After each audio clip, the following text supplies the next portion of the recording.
Hello, welcome everybody to another episode of Arthur's Roundtable. Super grateful for the Family Office Insights community and, of course, others tuning in and sharing this.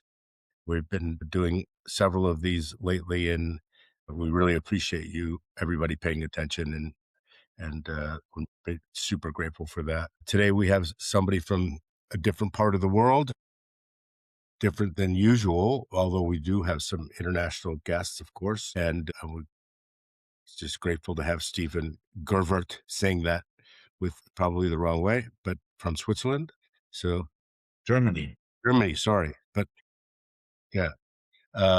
And so really grateful for you to be here today, Stephan, and talk about your journey and then your role in the family office community and what you see evolving and your experiences in that regard. So super appreciate it. No, likewise, Arthur. It's great that someone put us in touch, and here we are. He was We've had a Colton. great Yeah. Shout Colton. out Yes, to Colton. we can't say hi to Colton. Yeah, I've had a good chat with Colton as well. It's good to be connected with more US peers, so to say, and people in the family office space globally. I think how do you say? At least in Germany, we have the saying like the only people that are being heard by a network, so to say, is the ones that don't have one, right? So you Right. cannot have too much network, too many people that you know. So very glad to be here. Thanks for the invitation. By way of introduction, as you said, German national, living in Germany right now, Düsseldorf, but married to a US woman. I have close, so to say, cultural ties to the US in that sense. So my background really has been advising ultra net worth individuals, families, family offices for the past roughly 18 years now. And I would consider and call myself what many like headhunters in the US use as a term, and that is an expert generalist in the family office space. So my background has really been advising those families from various angles. You could say I've been working at a bank, at a single family office, at a fintech catering to that clientele. I have my own startup catering to the clientele, and now at PWC in Germany in my current role as what I get to call myself head of family office services. Basically, I've really seen all angles, and I've been dealing with that clientele for the past 18 years as stated. Yeah, that gives me an Mostly in Europe, yes? yeah, mostly only in Europe. Yes, Germany and Switzerland. Those were the only working countries that I visited. So all other countries are leisure and travel, which we all sure do like to do. But yeah, so very European perspective, very German and Swiss perspective that I can offer. Obviously, I'm in touch now with many of my US colleagues as well at PwC in the US. So I get more insights also in that, but predominantly German speaking perspective here. We talked a little bit, and we can touch on it now or a little later, of the differences between the behavior of people considering to construct a family office in Germany, for example, in contrast to those that do it into the US. But let's first talk about, if it's okay with you, what you're finding resonates, what your role causes you to be exposed to, and what resonates ultimately with people who want to, you know, take a bite out of the apple and go ahead and construct something with the help of PwC, for example. Yeah, so the topics that most often land on my desk is people that do not yet have a family office structure, and they're thinking about starting their own family office. Either they currently are served by a multi-family office, or they have an embedded family office, so they have it as part of their corporate business, their family business, and oftentimes they just notice in the embedded family office context, wow, governance really is not a strong suit in that setup, right? You have so much conflict of interest for the people that advise you, maybe not the best know-how in the areas you need. And then they want to just professionalize themselves and are thinking about a single family office setup. And others that are served by a multifamily office sometimes do have just not a good fit, right? Between what the multifamily office offers, maybe also the culture of a multifamily office and what they need. And then they're thinking about their own setup. So PwC really is then a good place to go to get independent advice, holistic advice, as we like to say, because there's so much expertise in so many areas. So what I mostly do then is be the, let's say, strategic advisor on things like governance, what I just mentioned, on the operational setup, the IT setup, the selection of the partners, do a vendor selection process that's professional and so forth, up to maybe even think about what the best team structure would look like. It's not like we go out and hire them, right? We're not in the headhunting business, but we can suggest what's necessary. And yeah, so that's most of the topics actually, compared to when an established single family office comes to us. It's mostly with a very specific need. They are established in most cases. They run a professional setup, and then they have specific needs. For example, they need a new reporting tool, and they don't want to look at the 150 tools out there, but they need a partner to do that. Or they have a investment process and everything, and it all works fine, but they want it to be professionalized. So we go in and help them build a potentially better risk management process. Or as currently, they come with a very specific tax need, like a family then wants to set up shop in Singapore, currently only in Germany. How do you do that, right? And in most cases, we come in and as a project type management team, so to say, right? Do our job, and then we're out again, and hopefully they're better off after. Yeah.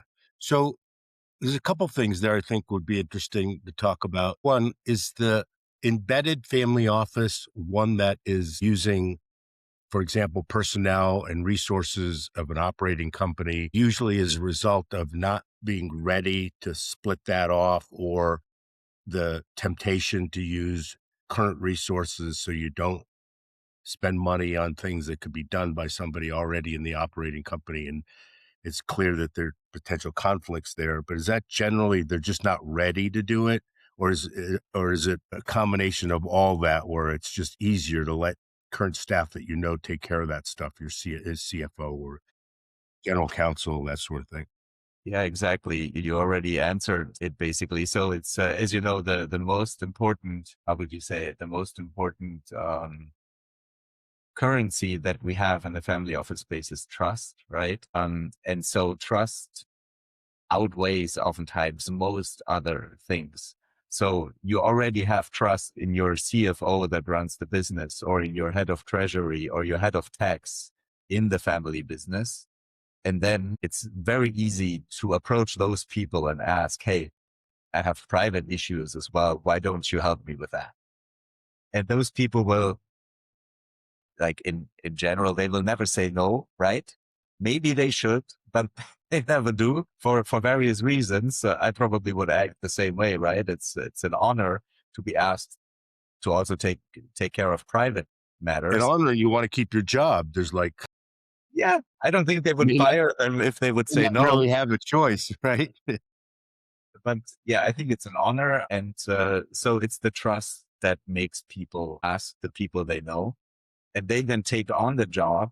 And oftentimes then after short to medium term, everybody just realizes it works okay, but it probably could be better in many ways and shapes and forms, right? It's convenience, trust, Yeah. And then then natural. when you're asked to, because there's a lot of activity, isn't there, Stephen, in the selection of the tech stack and the reporting, and there's companies that have raised a lot of money to build that out, and there's historic companies that have, like Adapar and so forth, and I'm picking on them because people know this is public information, that are sort of accepted de facto utilities. Is the ability for you to help somebody do that not only customized by the fact pattern, but because you've already done a lot of the work at looking at them for others, does that give you a big advantage? I would say so. I mean, once you know the space to some extent, right? And obviously right now I would know the space. Obviously I know Adipar as well. Who doesn't in the space? They were probably the first mover, or definitely developed the fastest and the biggest. I mostly know the space here in the German speaking part. I know some of the US systems as well. I think it helps to already come with a long/short list that is not 150 companies long, but maybe then let's say 15, and then you can drill it down, right? So sure, it helps. Before you go out and do it all yourself, I think they can get an edge with PWC or probably other advisors too, right? It's not just us who offer those kind of services. Right. Have you seen in your part of the world, the activity that private equity is throwing a lot of money at these companies to build businesses? Is you experiencing that there as well? Saying the US is always leading in terms of how much capital is thrown at companies. So yes, we do that as well. And many of those successful reporting and software tool providers, they have raised capital from private equity too, but not even close to in terms of the dimension and volume like someone like Adipar.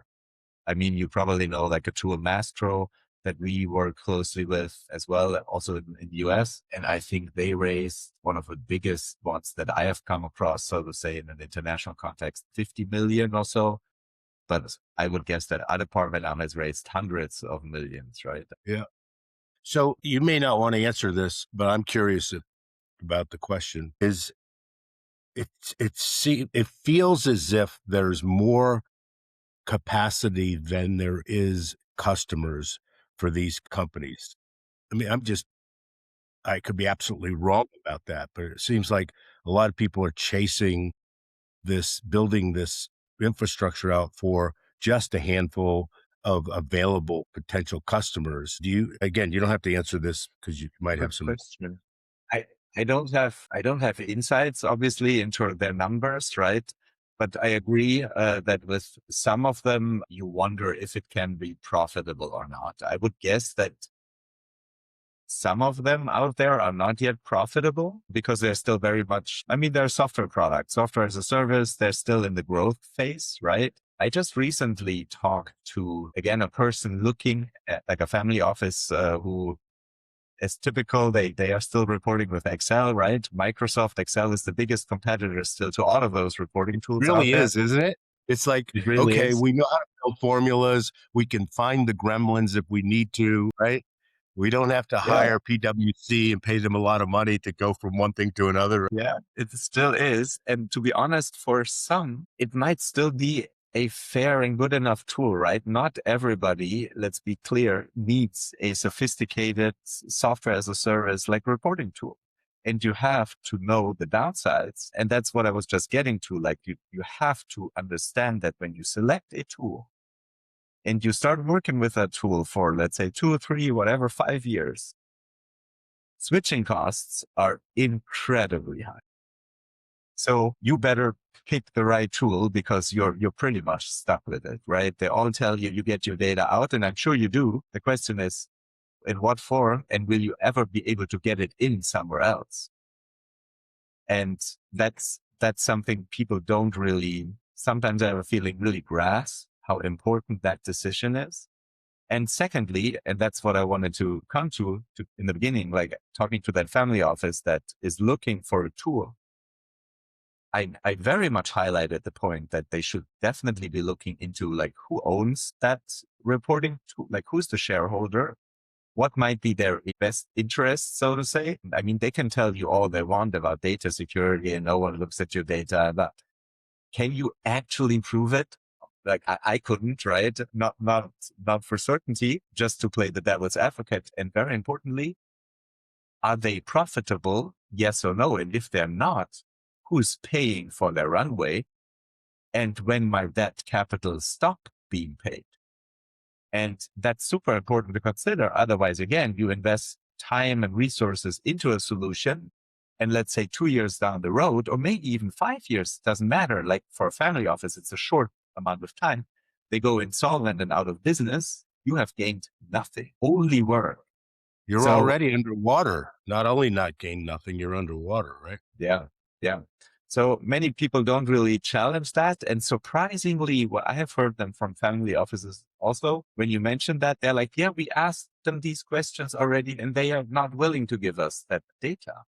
And I'm like, well, that's the first red flag. If they're not willing to share that, And then I would continue talking to them, right?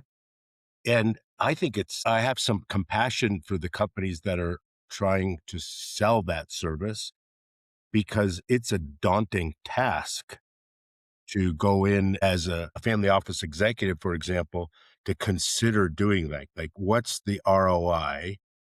How long is it going to take us? It's like building a house, right? You say it's going to be 2 years and $4 million, and it ends up being 4 years and $8 million, right? Neutral.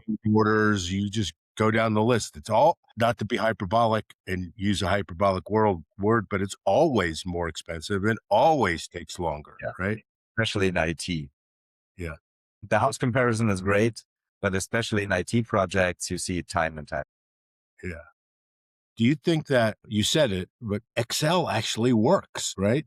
Yeah. So again, for some, Excel it might still be the solution, or just much simpler solution, so to say, right? So some have gone over and just basically started to use Microsoft Power BI dashboards to help them with reporting. It's still more sophisticated than Excel, but not even close to as sophisticated, and also that expensive, and you're not dependent compared to other tools. And another interesting mention here, I recently talked to someone, and he said, so it's not my thought. He said, like, he wonders, in the age of AI and potentially AI agents and everything, how important will the reporting tools still be in a couple of years' time? So he predicted, and he runs his own AI shop, so to say, so he knows more of the subject matter than I do. He said, like, what does the family or the family office actually need? You don't need a reporting stack. You don't need all those functionalities. At a certain point in time, you have a certain question about your portfolio. Maybe exposure, maybe performance, maybe liquidity requirements, capital calls, documents, you name it. So he said, like, all you need is a data pool, a data lake of all your data. It doesn't need to be structured. It doesn't need to be in nice dashboards. But when you ask a question into, so to say, that pool via AI, and you're like, I need that right now, and the answer comes back in that second, I don't need the tool anymore. Like, no one actually wants to have a complicated tool and you click through 10 different menu buttons and everything. So he predicted the downfall of many of those very hyped. Yeah, I don't mind mentioning my friend Ray D'Annunzio has also been predicting that it's going to be easier to extract unstructured data. Yeah, for Uh, sure. and so, right now we're witnessing a massive, just think about what's going on. Just even day to day, we use these tools. Instead of Google, we use ChatGPT to tell us something. And it is not only instantaneous, it's reasonably accurate for its purpose, right? And then you get a layer down and you build a little security and you build some guardrails around it. You build your own LLM, so all your data isn't going out and helping build the big LLMs, which is exponentially more expensive than building your own little. This, I think it might have hopscotched right over, jumped over a lot of the reporting layers. I agree with your friend and Ray. And it's just absolutely mind-boggling to be alive during this time to see how advanced this stuff is, because even in the simplest use case, it's like, "What? You just did what?" In seconds, right? It's incredible. Yeah. And then talking about the investment space, reporting is one, but it'll go further, right? Like Claude just released their wealth management, so to say, like Yeah. agent and stuff. And like, even my dad is 70 plus, and he plays around with GPT, right? And in terms of portfolio advice, and he's like, I don't need my advisor anymore, right? Like maybe that goes a little far, but I mean, and he's right? When you start playing around with it, and maybe even more serious, and you really understand the prompting and everything, it is crazy. And let's face it, those tools are not getting worse. They will only get better. Yeah, my simple example, like we traveled in Europe last year. Our relatives and people we met, everybody doesn't use Google anymore. They just use ChatGPT to do everything. And as often is the case, you guys over there are ahead of us in many ways for some things, right? Yeah. Just a little example, but nobody was using Google. Everybody's using ChatGPT. Yeah. I was that the opposite. Interesting. Yeah. Interesting. Yeah, it was really, really, it was Greece and Italy. So I don't know if that has anything to do with it, but yeah, it's Yeah. just so fascinating.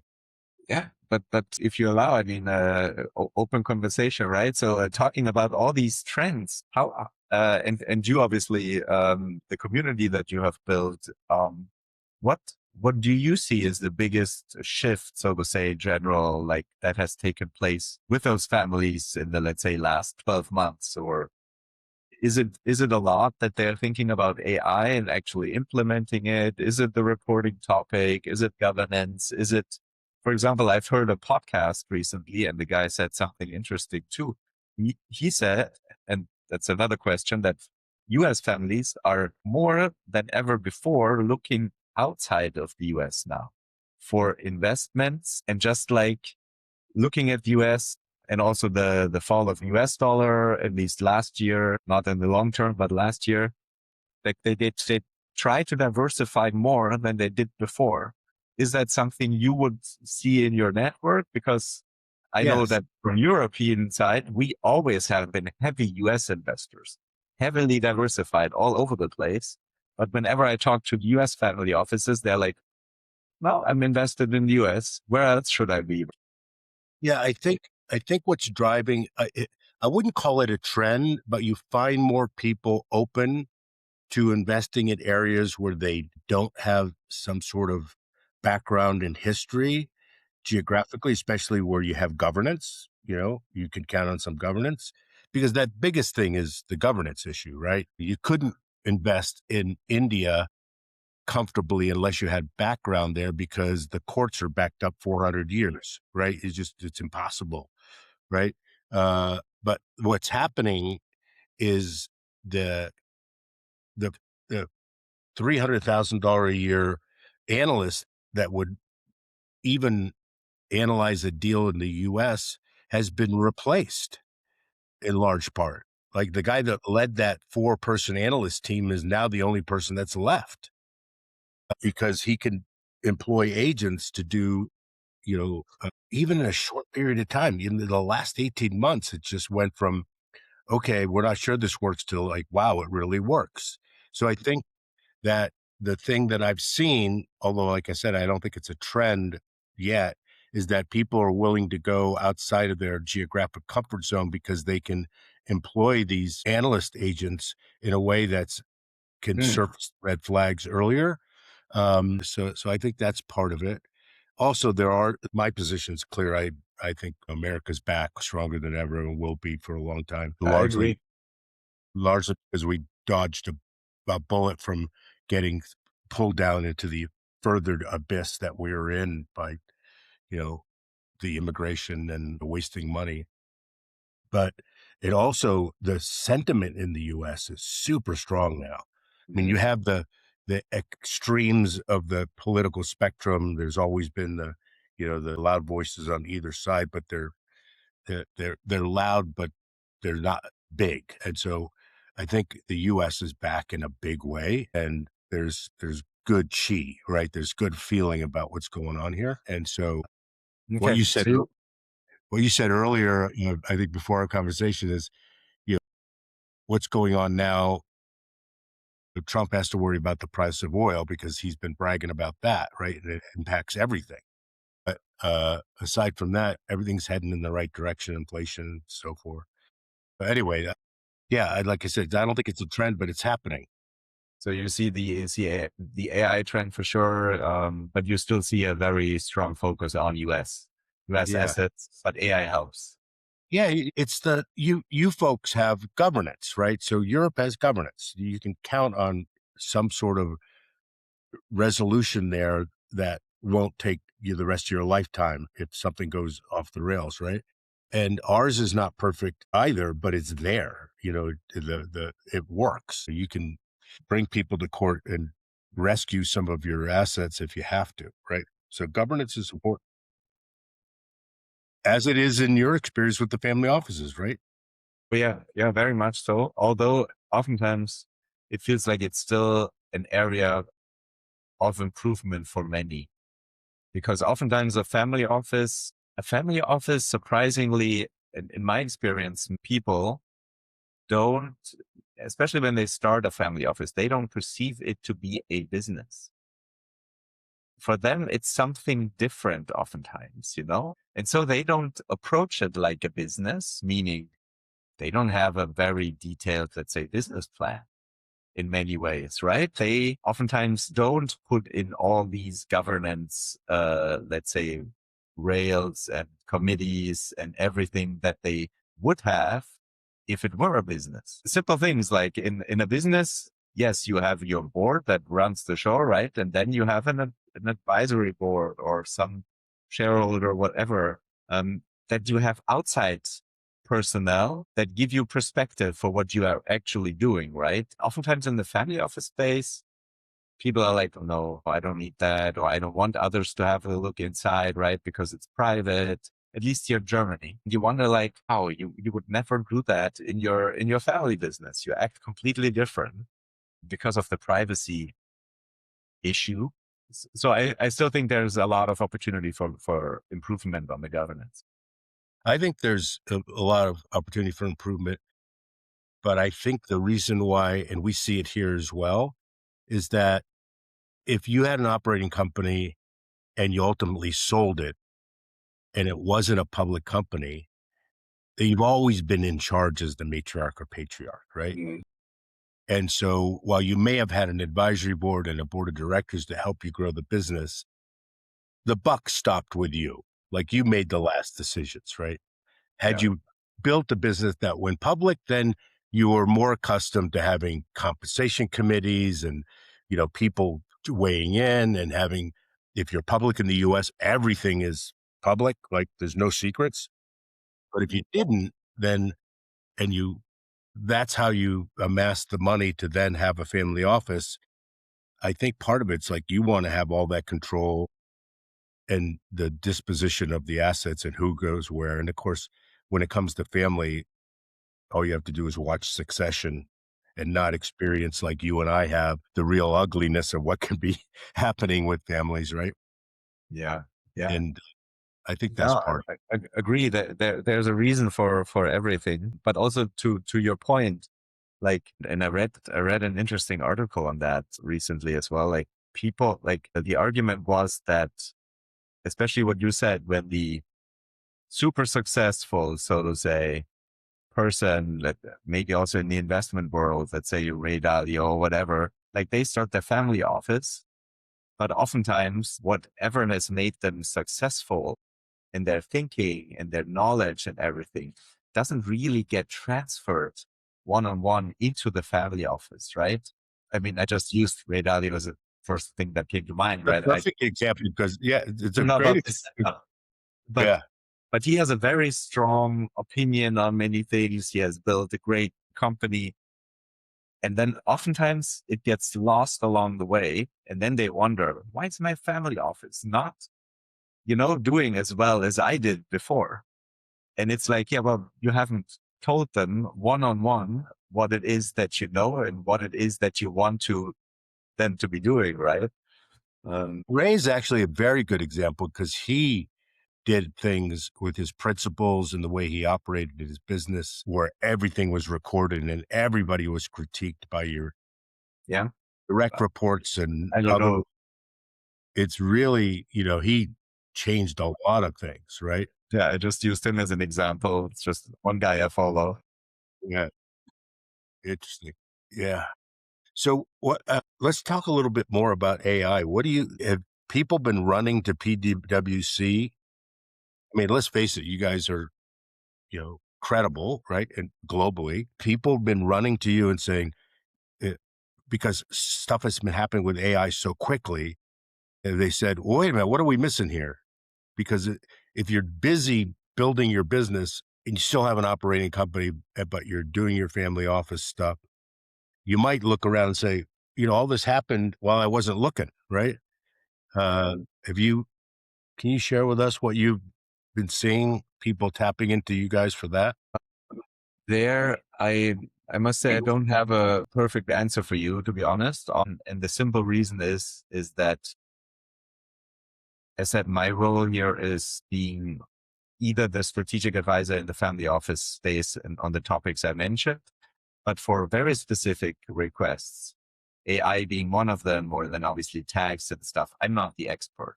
We do have lots of experts on many things. I then basically transfer them over, so to say, and others do the consulting. And I'm just there in the background as a, let's say, relationship manager in that sense.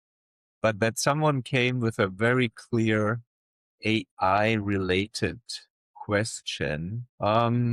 It was only once that it was in a portfolio context. Like, I have a big portfolio of holdings, direct investments, and how can I just better use AI to monitor reports, to governance issues, like get information, send out information, how can I improve that? But other than that, there wasn't actually like a very clear AI question. And to be honest, when I have my family office roundtables here in Germany that we do, I often ask the question, please raise your hand, who has a very clear AI strategy already? Like, not just playing around with it, but really thinking, what can we substitute? Maybe who can we substitute with AI, as harsh as it sounds? Or what can we actually do that brings value and be strategic about it? I would say maximum 1 in 10 of those hands goes up. Is it, Maximum. do you, So, yeah, it's so they happened all too. play around with it, Yeah. but a real strategy that they don't have. Yeah. Most don't.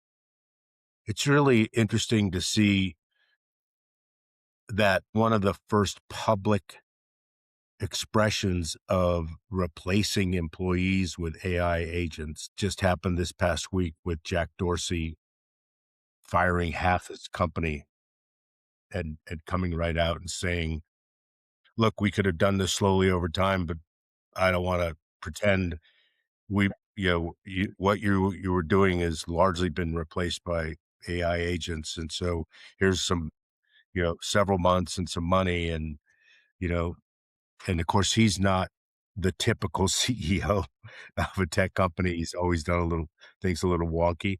And it's not a criticism. It's just an observation, but it's happening. It's happening, and I recommend a book on that subject. Very very inspiring read. It's called The Last Economy, and it was written by a guy called I just looked it up here in parallel, Emad Mostak, founder of Stability AI.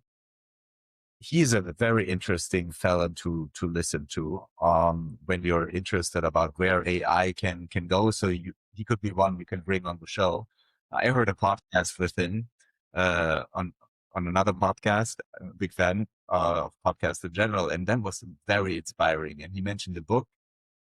I read it. I must confess, I read it in part, and then it got too complicated, like Uh, because of like economic connections and like how he views the world and how many things we should change in measuring GDP. Because in the new world now with AI, it does not work anymore, and that's interesting. it's very inspiring, but very complex ideas. So I also use that AI to like, summarize it and tell it to me like you would explain it to like Yeah.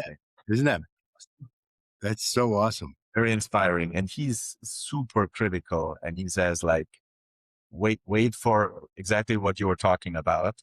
The layoffs, they might not start now because the companies, they are still growing in their top line. So they don't like their expenses. They have always been there. It's fine as long as they're growing. He says the problem would start when they're not growing and when you might have a recession. And then the natural layoffs kick in. And he says what will happen is that they will not be hired back. And they'll use that inflection point as an excuse to lay off Exactly. more than they otherwise would, right? That makes sense. Yeah, I But read something. I'm scared about that too, to be honest. I'm an advisor. What is it that I do, right? I bring advice, like the knowledge that I have. Technically, AI knows more about it right now, so to say. They have a broader knowledge. It's really like, I think I have a 4-year-old daughter. I think I will tell her to study philosophy and psychology, right? Like what makes us humans, you know, a human to be able to talk to people, to build up a network, you know, to build relationships, to not be shy, better extrovert than introvert, you know, but this is a crazy time indeed. I read something last night, which was a summary of Mark Andreessen on somebody's podcast, and it was really well done. It might have been AI, but it doesn't matter. I thought it was easy to consume and made sense that somebody summarized his podcast. But he was saying, for example, that your daughter, my granddaughter, Yes. will have the advantage that, we use the example of Alexander the Great, was tutored by Aristotle, right? And so he had the best education and arguably succeeded, if you want to call it success, because of that. And that our children and grandchildren will have access to the best opportunity to learn than has ever been known in the past, right? And so one of his predictions was there will be $1 billion solopreneurs who come Mhm. in and I've heard that. see the opportunity where their skill set is going to go away, but then they pivot and learn to do the coding, and then learn agents how to express that in marketing and promotion, and, et cetera, just go from there. You could be a $1 billion company by yourself, right? Yeah, for sure. It's kind of It'll fascinating. happen. It'll Yeah. happen in one way or another. I agree with your point. I would have needed better tutors, so to say, especially in school and high school for learning and certain subjects. So I think that will help you. The question is, how do you stay motivated to learn when knowledge itself is almost not so important anymore? Like how do you meet the tutor, yes, but if AI, if they always know more than you do and they know it all perfect, how you cannot compete, right? Cannot So it's compete. really, What AI can't do, although it's demonstrated, I mean, this is just my opinion, but means nothing, is that while the AIs seemingly have personalities, sitting down at the pub and having a beer with a friend and having a true real life interaction is not going to happen, even if they have. Andreessen said that the 160 IQ is probably the max that the you know mean of the human condition can have, and that AI is going to be 200, 300, right?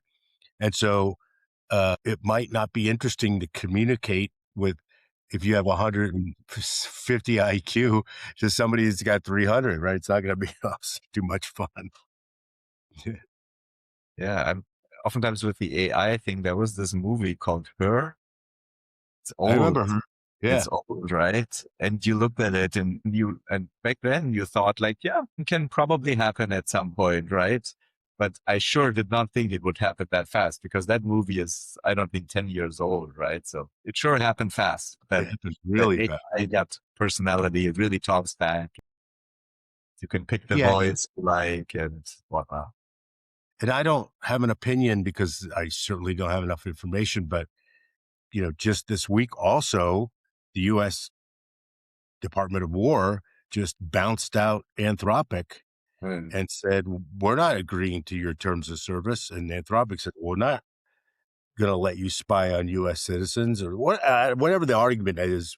And, in a nanosecond, Yeah. everything that they built to work with the U.S. government just got shut off. And then in the same day, in the same 24-hour period, ChatGPT slides in with OpenAI and takes their place. When you're in the consulting business, from transition people from one technology to another, that would have taken 3 years. It took one day, right?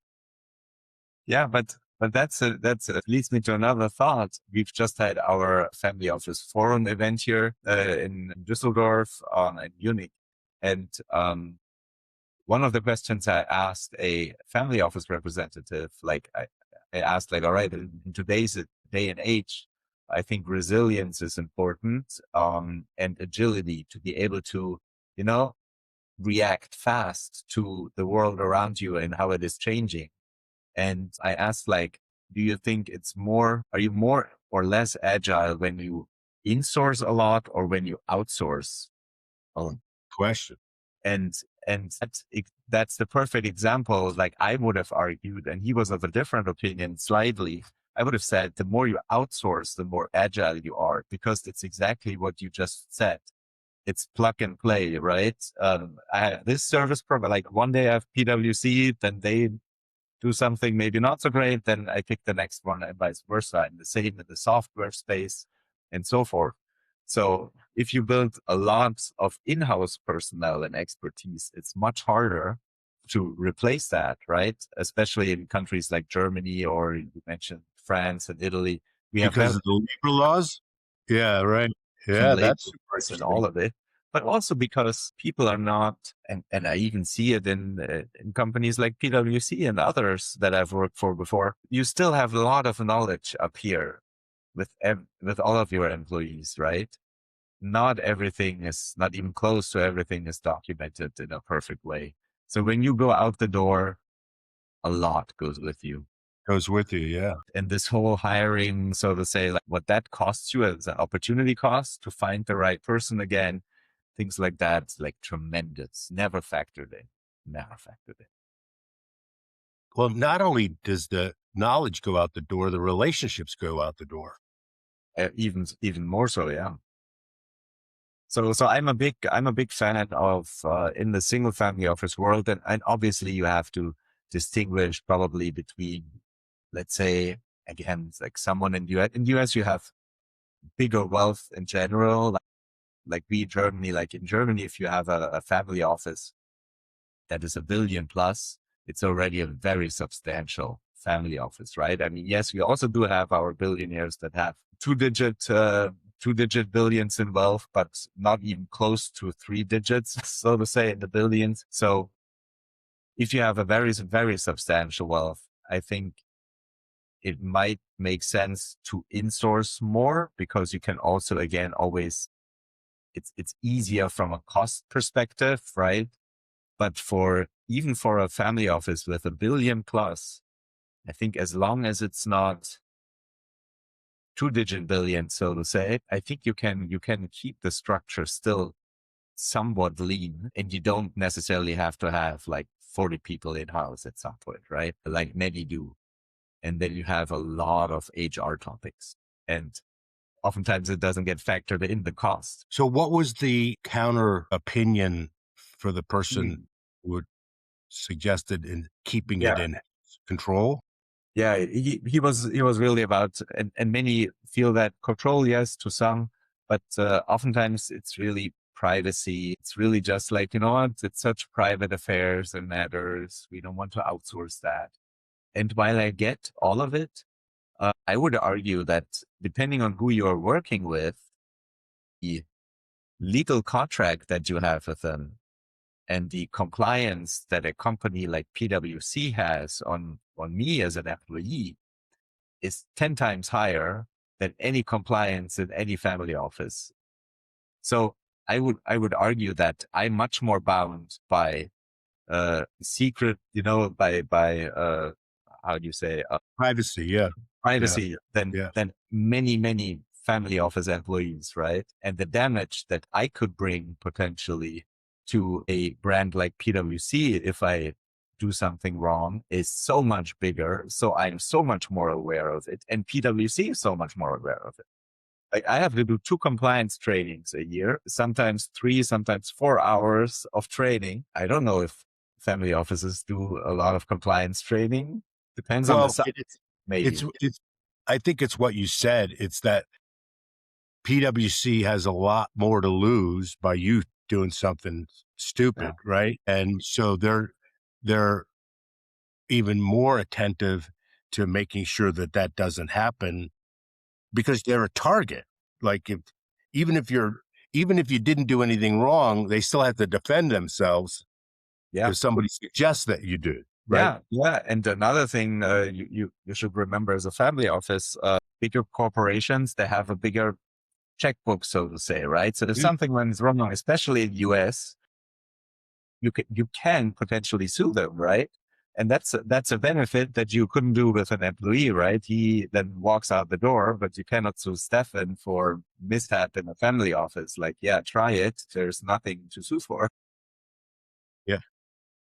Yeah. So you bring up a good point because a lot of people don't realize this or sort of go a blind eye to it is that in the US, you can sue anybody for anything, whether they did anything wrong or not. Right. But And most people outside find it funny, to be honest.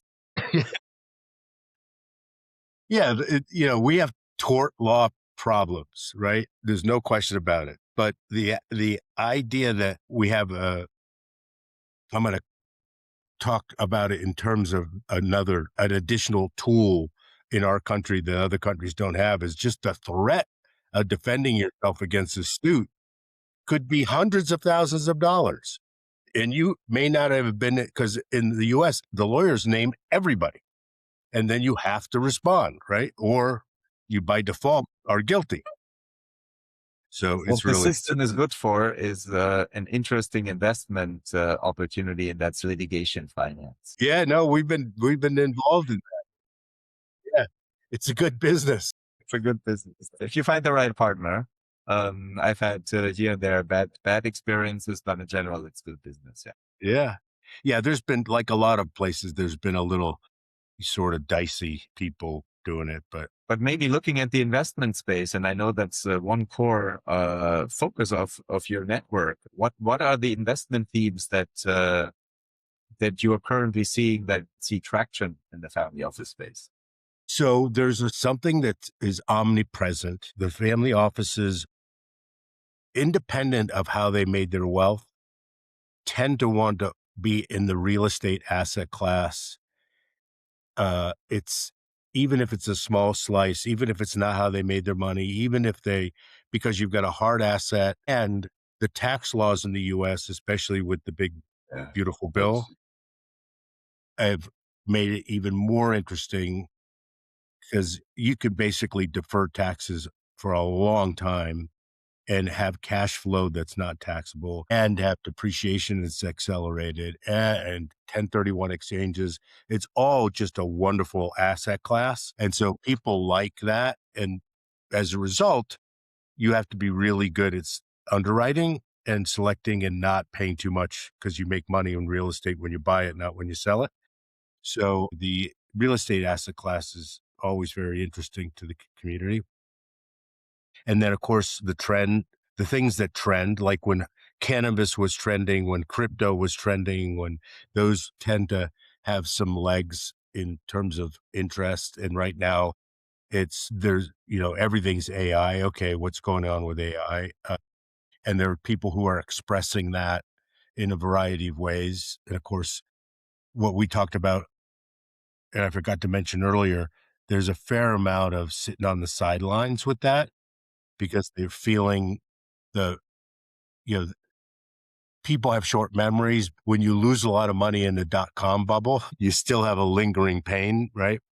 And so they're feeling like this is something like that. May not be, but they're still thinking about it and Yeah. looking at things The and banks paying. argue differently, as you know. But yeah, I experience. I'm a bit younger than you are, but I even experienced the dot-com bubble as a teenager back then, starting my first investment, so to say. And yeah, lost a good bit, gained a lot, and lost ultimately because not getting out. that mark, right? It does leave a mark. And it's hard to say where this is all going to land because it was only a year ago where I can just an example that was we experienced in the community is somebody was building a platform where you could build an agent and you had to subscribe to that platform and it would go out and seek the right LLM to do the work. Well, all that is worthless now, right? Because there's companies you that you can build that layer for $20 a month instead of $1,000 a month, right? And so all of a sudden that company, while it had built a layer that was useful, it's no longer very interesting, for example. I mean, it's just a small example, but I think things are Oops, getting oops, I easier. understand. Say it Yeah, again? no, no, I agree. Yeah. Yeah. It's But so I just had a thought, but I lost it. that's okay. Yeah, it'll come to you. I think it's a really exciting time to be alive. Like it is just miraculous what's going on. Things are moving so fast. And we always talk about, uh, I mean, there's endless amounts of people that yammer nonsense on, social media and LinkedIn and so forth. But one thing that's consistently true is that you can have all the AI models you want, but if you don't have a relationship, the relationship exponentially causes the probability of success to Yeah. increase, right? And we experienced it during COVID, didn't we? Like, even though we were sitting in our homes and doing everything on Zoom, you were able to have meaningful conversations with people that you met in person over the years, and that was enabled you to prosper that in an environment where you would have normally gone out and had a cocktail or gone to a meeting or dinner or whatever. Yeah. Yeah, that's what we said in the beginning. The relationship part, the the you being able to socialize, so to say, and be a good human being and a nice person to talk to, so to say, has become even more important in the age of AI, so to say, right? Because what differentiates you to an AI agent at some point? It's only going to be the human side of things. But that's why networks like what you have built and what so many others build are important. I think the challenge again becomes what I've always thought. Like right now, I'm not working for a family office, but were I to work for a family office, it's always like the question, geez, I don't have so much time for everything. What Yeah, do I focus on, right? Which networks, which peer groups, which people? There's so much, so many events to go to, and it's crazy. where it's crazy and it's a daunting task. So I think Colton, whom you mentioned in the beginning, with his family, what's it called, family office Family factory, Office Factory, yeah, is where he's doing listing the events. Yeah, he's kindly put a bunch of ours up. Well, we are, yeah, transparency is key. Like I always also think about like what we talked about, the vendor selection topic in the, it's not just in the IT and software space. It's the same with taxes, with legal advisors, with people that advise on family governance, with concierge services. It's, you need an encyclopedia for, for, exactly. for all of that. It's unbelievable. Do you know the Infotech people over there in, I think she's in Sven, Spain. Sven Boyler? Yeah. Uh, yeah, Think they so. do. I've known her for a long time. She was with I think so. a conference company, but I'll make sure that if I send you a note after, because they do a pretty good job with the tech stuff too. Yeah. Yeah. It's an information overflow, right? Yeah. I read a funny post on X, I think, recently, where some guy said, we have already reached singularity. And the reason is pretty simple. We use AI now to create, let's say, a 5,000 word, whatever article or post or whatever. And then others use AI to summarize it to 100 words. And I thought, yeah, that's so true. It's so true. We have reached it. It's ridiculous. It's So ridiculous. there's a Dr. Seuss book. Do you know who Dr. Seuss Yeah, is? yeah. I read it to my daughter. Yeah, it's amazing. So it's called The Sneetches, Don't know that and one. kind of the same thing. So the Sneetches were a town where the upper crust elite Sneetches had an A on their chest. They were like these funny looking little animals. And all the lower class ones did not. And they always aspired to be the Sneetches with the A. So this really smart guy came into town and had a machine that would take the lower class Sneetches and put an A on their chest so they would become the elite.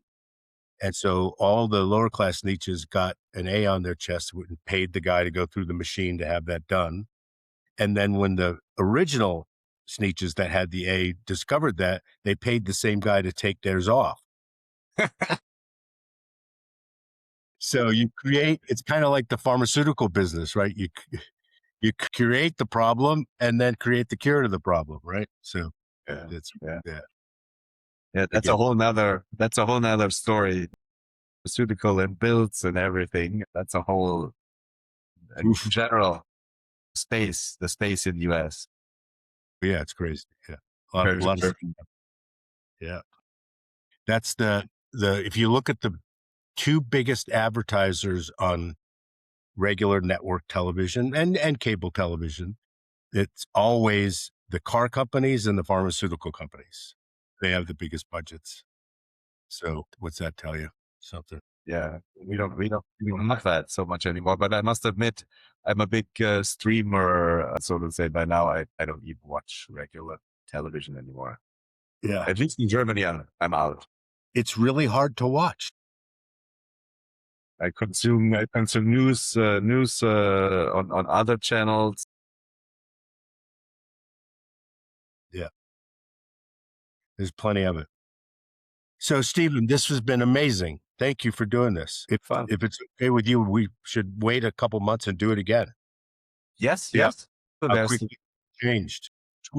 too many topics to discuss, and we talked about that. Obviously, for listeners, when you go over an hour at some point, then yeah, who has the time? I'm sure when you publish it, you can play it in 1.5 times speed, and then people rush through it. Yeah, it's a world of, if someone solves that somehow, that's going to be a big thing. Like how to much better condense the really relevant information for you at some point, for only what you need to know. Yeah, well, you gave a good example. We've taken a couple of the episodes and run it through and asked Grok or somebody, I can't remember who we asked, to just summarize the tidbits and told it exactly how many to come out with, Yeah. not which ones. And it doesn't even have to listen to it. It just takes the transcript and in 30 seconds, it says, okay, here's the most important points, right? Really wild. Yeah, but it's still nicer talking to you other than if we would have done that via chat or email. For sure. For sure. Well, I'm super grateful for you doing this and let's do it again soon. And then next time we'll talk a little bit more about your events that you do there with the network of family offices that you have and talk a little bit more about that. How Great. we try to make it interesting. I think that's the challenge you both of us have, right? Like how do you make events interesting for a clientele that yeah, can buy everything and anything, and gets invited to events on a weekly basis by literally everybody. It's a real challenge, but there is still some like events are still a necessity because especially as a family office, especially as a family office executive, if you have a smaller team, you cannot just live in your own small bubble. You need that connection, that inspiration, that discussion, that learning, peer group learning. Yeah. Yeah, you need it. You absolutely need it. Well, thanks for doing this again. And big shout out to Colton also again. Yes. So, all right. We'll talk to you soon. Thank you Thank everybody for you. joining in. Thanks, Stephen. Bye bye.